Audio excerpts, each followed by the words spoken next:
យើងឃើញសង្គ្រាមមកដល់ពេលនេះគឺកន្លះចិត្តកន្លះខែហើយតែប្រហែលខែទៀតកន្លះខែហើយវាបានទាញសហគមន៍អឺរ៉ុបមកចូលក្នុងសង្គ្រាមនឹងដែរប៉ុន្តែយើងឃើញហើយអឺរ៉ុបគាត់ចេញមកនិយាយហើយគាត់គ្រាន់តែបញ្ជូនទ័ពមកការពារ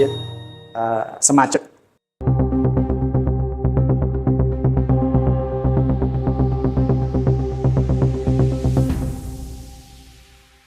គ្រាម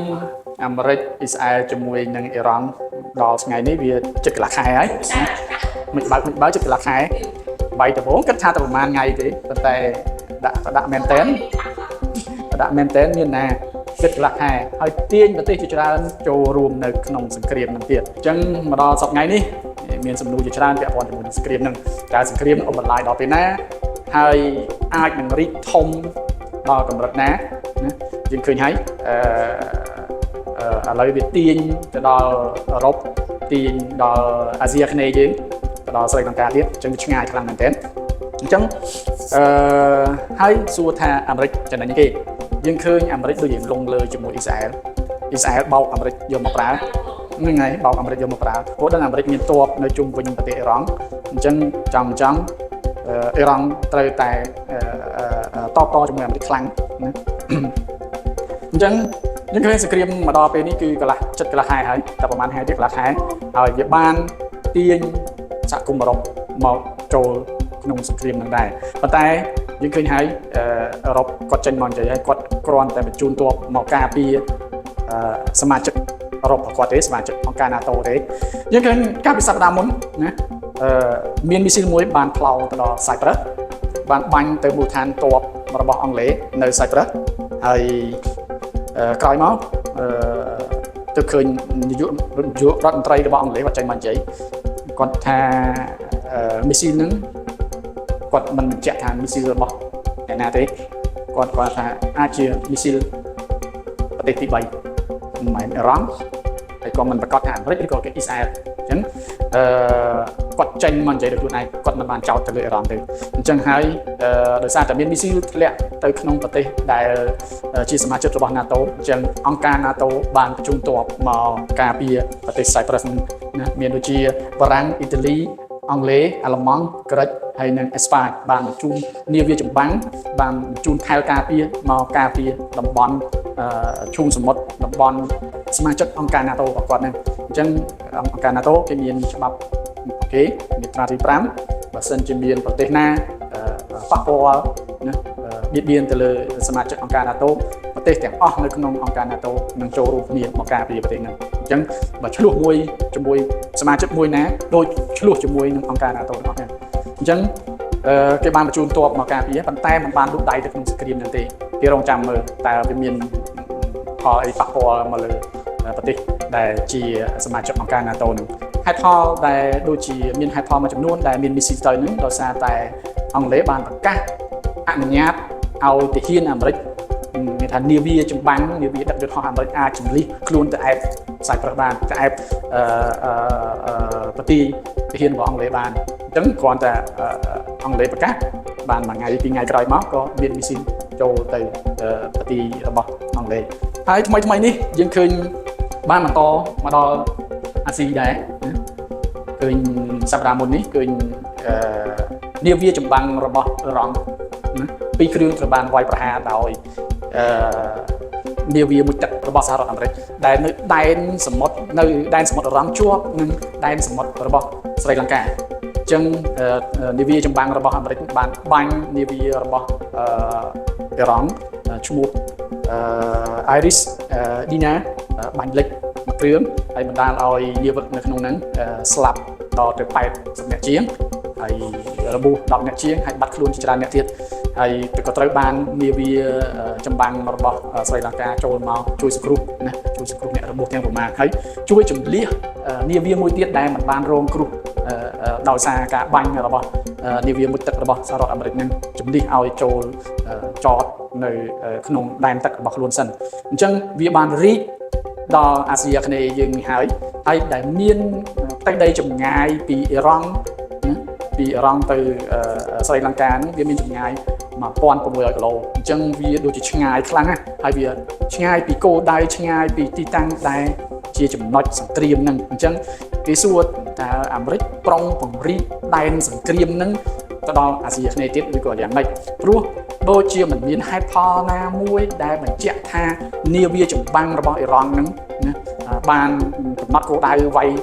នាវាចម្បាំងរបស់អាមេរិកទេនាវាចម្បាំងនេះគឺគេល្បាតនៅដែនសមុទ្រព្រំដែនរវាងអ៊ីរ៉ង់និង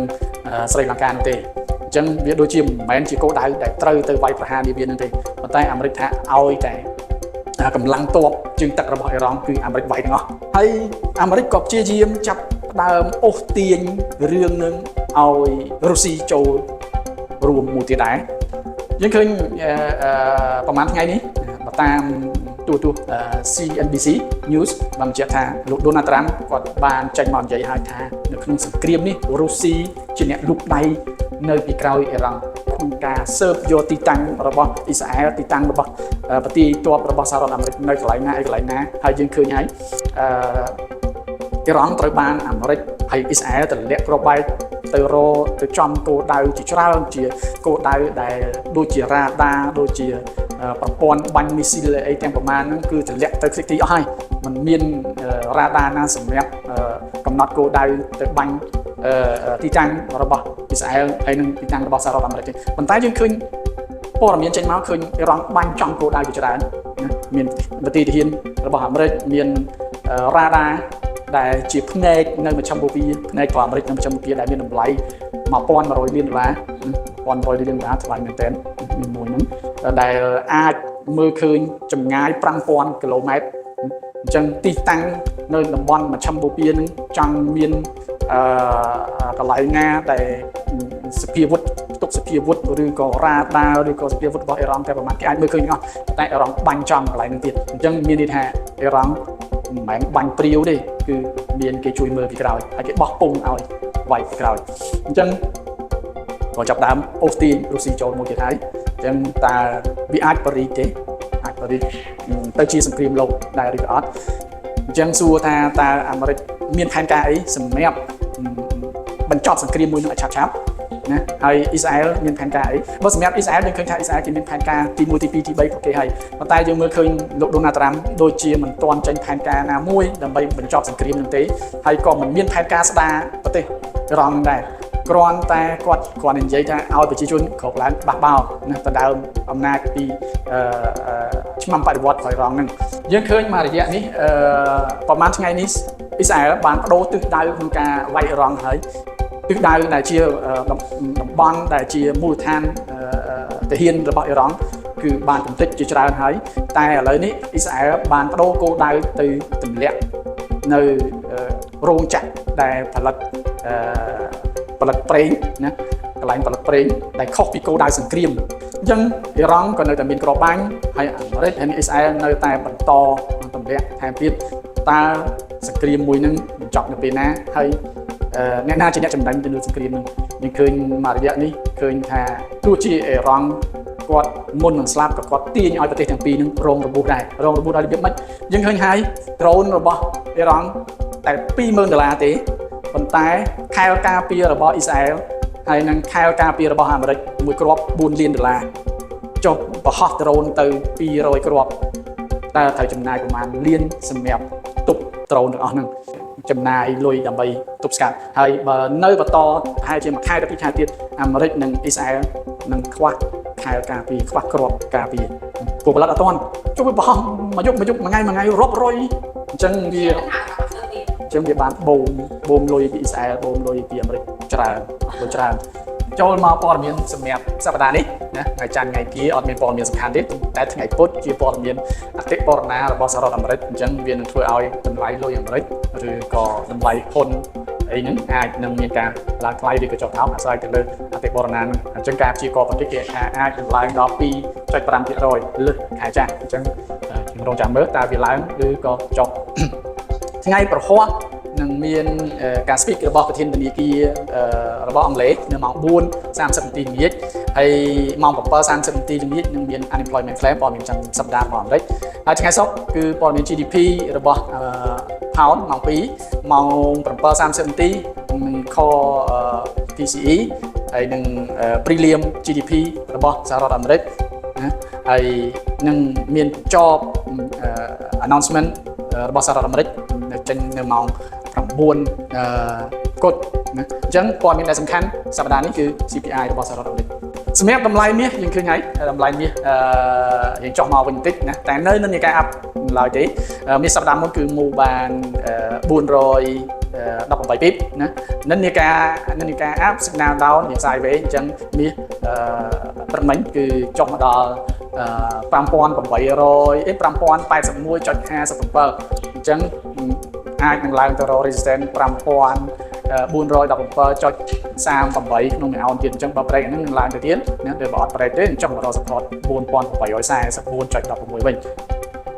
ចំណែក Bitcoin ណាវាយទៅគាត់នៅតែដែលណាយើងឃើញនិន្នាការ Bitcoin គឺនៅនិន្នាការ down ណាព្រឹកមិញតម្លៃ Bitcoin គឺចុះមកដល់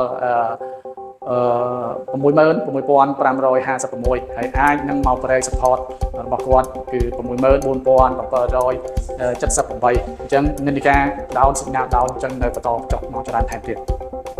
ចំណែកឯតម្លៃប្រេងណាតម្លៃប្រេងតែយើងមិនទាន់មើលជាងមាសទៀតឥឡូវហ្នឹងតែมันអាចទិញទុកដូចមាសបានទេណាអញ្ចឹងតម្លៃប្រេងព្រឹកសប្តាហ៍មុន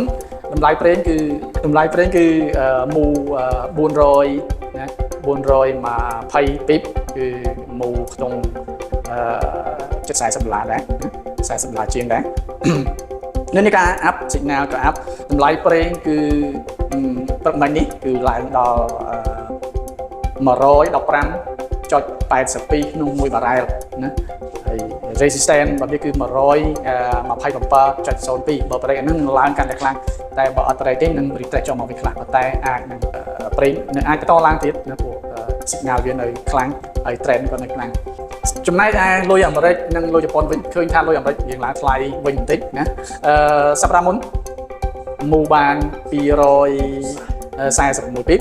និន្នាការអាប់វិញហើយ signal ក៏អាប់អញ្ចឹងអាចនៅបន្តឡើងថែមទៀតតម្លៃលុយអាមេរិកប្រៀបធៀបនឹងលុយជប៉ុនព្រឹកមិញគឺឡើងដល់ 158.65 ក្នុង$1ណាអញ្ចឹងអាចនឹងឡើង break resistance 159.49 ទៀតអញ្ចឹងលុយអាមេរិកឡើងថ្លៃដោយសារតែគេតម្រូវការលុយមិនច្រើនចំណែកឯអឺរ៉ុបវិញយើងឃើញនិន្នាការលុយអឺរ៉ូយើងធ្លាក់ចុះមកវិញហើយដោយសារតែសង្គ្រាមហ្នឹងវាប៉ះពាល់ទៅដល់សមាជិកប្រទេសអឺរ៉ុបអញ្ចឹងសប្តាហ៍មុនមកបាន279 ពីបហើយនិន្នាការ down signal down នឹងបន្តចុះមកថែមទៀតណាព្រោះគេភ័យខ្លាចសហគមន៍អឺរ៉ុបជាប់ជាមួយនឹងសង្គ្រាមហ្នឹងដែរព្រឹកមិញគឺលុយអឺរ៉ូ1 អឺរ៉ូដូរបាន$1.1522ហើយអាចនឹងចុះមកប្រេ$1.1467ថែមទៀតចំណែកលុយខំក៏លុយអឺរ៉ូដែរណាគឺសហគមន៍អឺរ៉ុបដូចគ្នាហើយក៏បញ្ជូនតបទៅដូចគ្នាទៅសហរដ្ឋដូចគ្នានិន្នាការ down ណាសប្តាហ៍មុនបាន200 ពីបជាងហើយនិន្នាការក៏ down signal ក៏ down អញ្ចឹងតម្លៃលុយផោនព្រឹកមិញគឺ1ផោនដូរបាន$1.3301អញ្ចឹងនឹងអាចចុះមក break 1.3174